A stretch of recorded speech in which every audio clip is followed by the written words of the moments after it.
नमस्कार विद्यार्थी मित्रांनो, सर्वज्ञ एज्युकेशन या युट्यूब चॅनलवर तुम्हा सर्वांचे पुन्हा एकदा स्वागत आहे।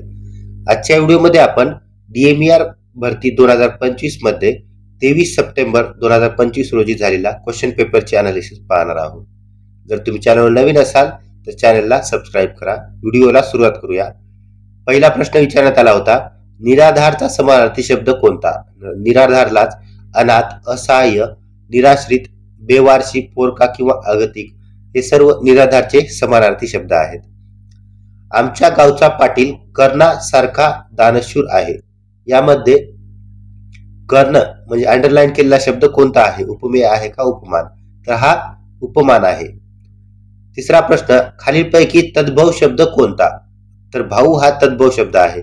तद्भव शब्द म्हणजे जे संस्कृत मधून बदल होऊन मराठीमध्ये आलेले आहेत। संस्कृत मध्ये भाऊला भ्राता असे म्हणत होते, त्यानंतर यामध्ये चेंज होऊन मराठीमध्ये त्याला भाऊ असे म्हटले जाते। पृथ्वीवरील वजन 60 किलो तर चंद्रावरील वजन किती?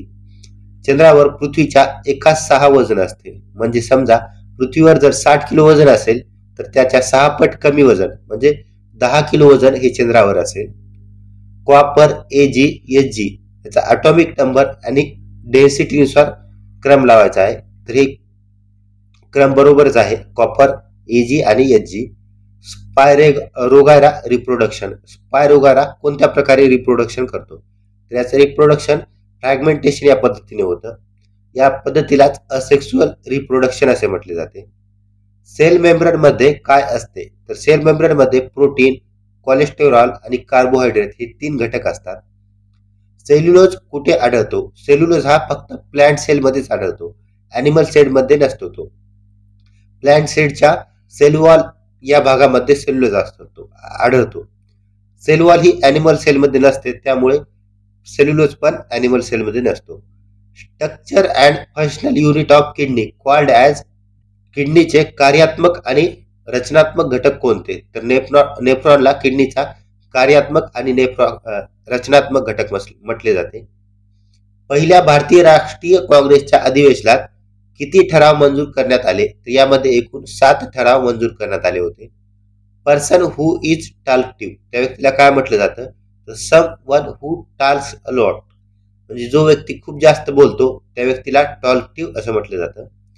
गोलपीठा या कवितेचे लेखक कोण? तर नामदेव ढसाळ हे गोलपीठा या कवितेचे लेखक आहेत। इनकरेक्ट स्पेलिंग शोधायचे आपल्याला। कंटेंडंट, बिअर, कन्सिस्टन्स, इनकॅपेबल, इथं BEL नसून BLE आहे। ऑप्शन क्रमांक 4 हे आपलं करेक्ट आन्सर आहे। बिटवीन 485 अँड 491 प्राईम नंबर या दोन्हीच्या मधला प्राईम नंबर कोणता आहे? तर 487 हा 485 आणि 491 च्या मधील प्राईम नंबर आहे। To beat the bullet meaning to accept a difficult or unpleasant situation and face it with courage and determination, यालाच टू बीट द बुलेट असे म्हटले जाते। वर या शब्दाचे 2 समानार्थी शब्द कोणते?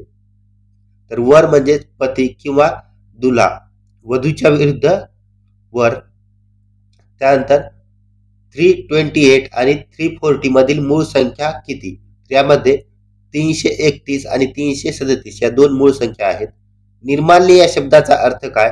तर निर्माल्य म्हणजे देवी देवतांना वाहिलेली फुले, हार तसेच बेल, शमी, दुर्वा इत्यादी पवित्र वनस्पतींचा शिळे झाल्यामुळे दुसऱ्या दिवशी च्या पूजेवेळी त्यागलेला ढीग होय। वात या शब्दाचा समानार्थी शब्द कोणता? तर वातलाच वायू किंवा हवा असे म्हटले जाते। पूर्वेकडील डोंगर रांगा कोणत्या? तर भामरागड, सुरजागड आणि दरकेसा या महाराष्ट्राच्या पूर्वेकडील डोंगर रांगा आहेत। मॅथ मध्ये वर्क अँड टाइम वर क्वेश्चन विचारण्यात आले होते। टाइम डिस्टन्स स्पीड वर, प्रॉफिट अँड लॉस हा, sitting arrangement, compound interest and simple interest, alphabetical series आणि प्राईम नंबर यावरती जास्तीत जास्त क्वेश्चन विचारण्यात आलेले आहेत। त्यानंतर 2 ऍक्ट पण विचारण्यात आले आहेत। RTI act, right to information act 2005, RTS act, right to public service act 2015। या सेशनच्या PDF साठी सर्वज्ञ एज्युकेशन या टेलिग्राम चॅनलला जॉईन करा, व्हिडिओला लाईक करा आणि चॅनलला सबस्क्राईब करा।